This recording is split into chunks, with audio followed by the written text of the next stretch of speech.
Have you ever thought about becoming a real estate agent, but you're just unsure of who to talk to and what classes you should take and what are the actual requirements? And even when you're done with the requirements, how do you get licensed? Well, today in this video, I'm going to help you answer all those questions and get you going on getting your real estate license and becoming a realtor. If you're new to the channel, my name is Jacob. I'm a realtor here in Minnesota.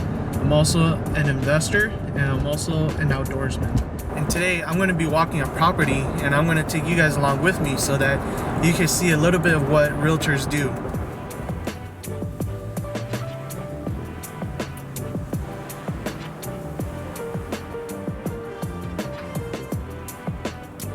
Continue on 125th Avenue Northeast for half a mile. This is the house. This is, I believe, a 3-bedroom, 2-bath, split entry. As you can see, this property is being remodeled.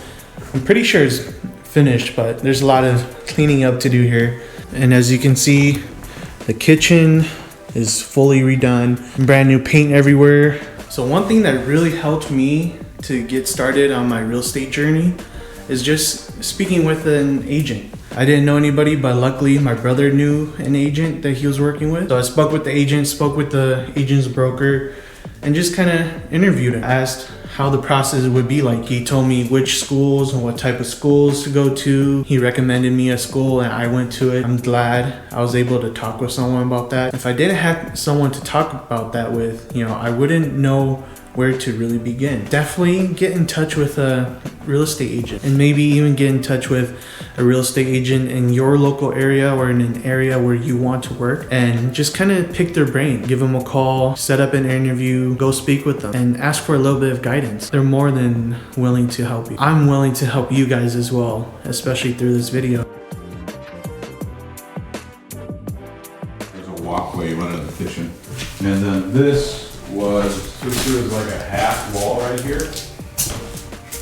And so you could look out here, okay? It wasn't a U-shaped kitchen, it was an L-shaped kitchen, is what it was. So what we did is we closed this in, okay?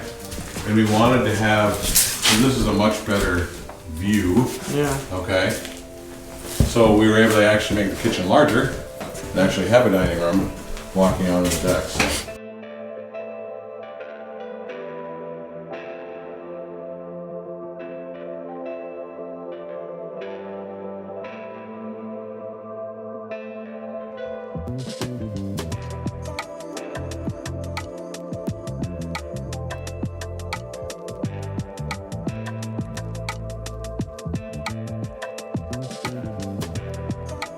Did a really great job. I think Super great job. If someone walks in, you got this whole wall to block it, right? Sure. Yeah, that's true. It's kind of private, I guess. Yeah, Exactly. Or whatever.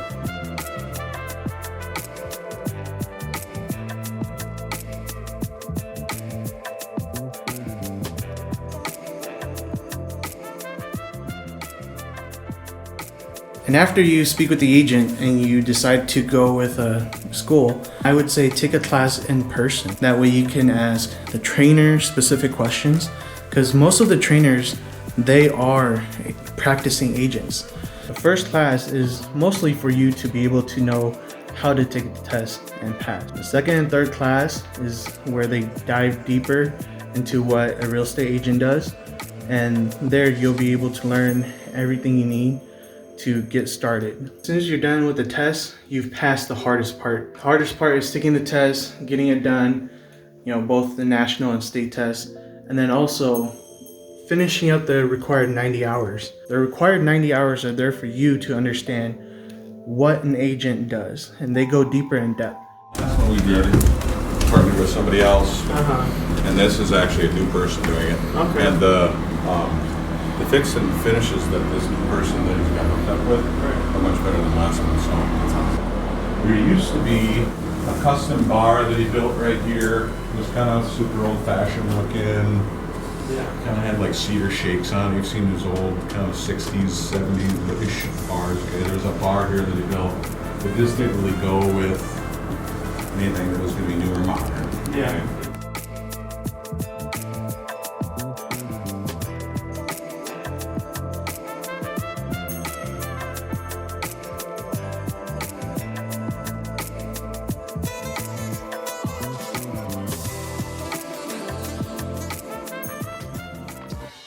And after you finish all the requirements, passing both tests, and also finishing up your 90 hours, go and interview brokerages.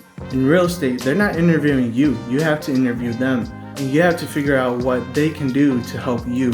Don't be shy, get out there, ask them.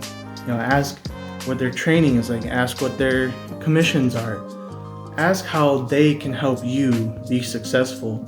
Because once you're successful, they're successful too. Once you decide which broker to go with, they would be the ones who send in your certificates and send in the application for you, and that way you receive your license. Your broker will hold on to your license for you, and then you can start selling houses.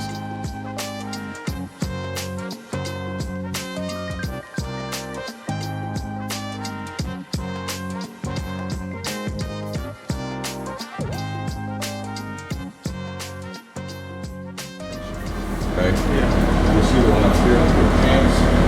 That's better. There isn't really anything on this house as of right now.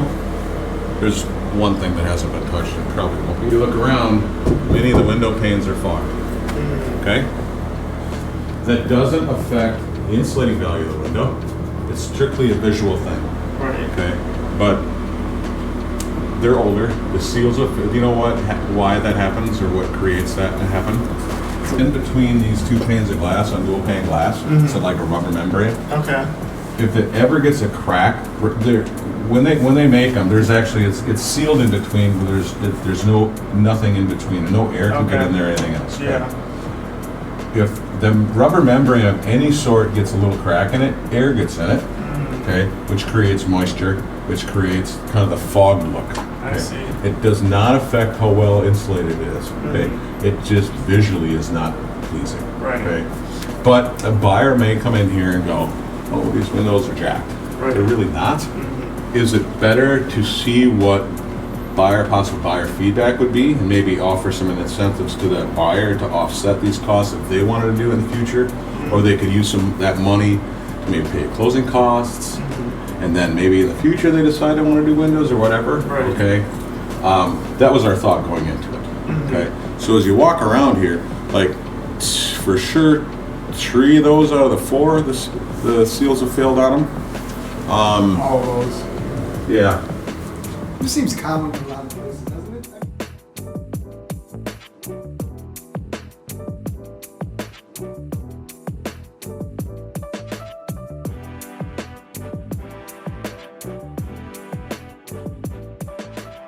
So Scott, what are we doing today? So what we're doing today is some really basic practical education and knowledge on doing a CMA, which is a current market analysis, is what we call it in our industry. In this particular exercise, what we did is we had agents on our team.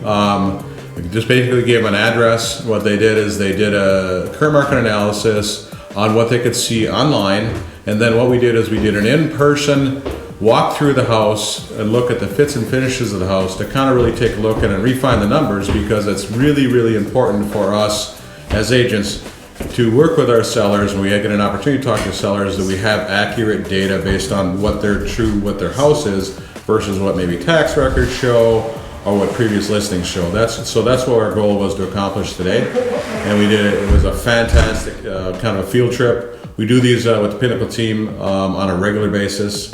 I got my man here, kind of threw me in front of the camera, didn't really give you any like advance notice, so this is random off the cuff, but knowledge is power in our business, and the only way of doing it is getting out in the field and doing it. So I really appreciate you guys showing up today and listening to my jibber jabber about CMA. So Yeah. hopefully you got something good from it. Yeah, thank you, Okay? Scott. We learned a lot. Absolutely, buddy. Thank you. Thank you.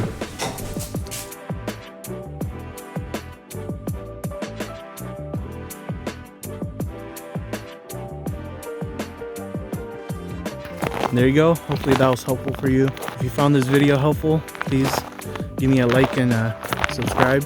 But anyways, thanks for tuning in. We will see you on the next one. Take care.